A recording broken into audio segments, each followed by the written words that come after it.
How to download Happymod on Android.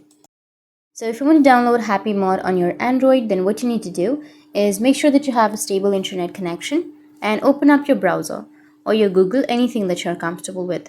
So I'll be choosing Google. Once you're here on the search engine, now you just need to simply go with the search bar and then search for app SGIN and then hit the enter. Once you hit the enter, you just need to simply go with appsgin.com, which will be on the first, and it will take you to the website.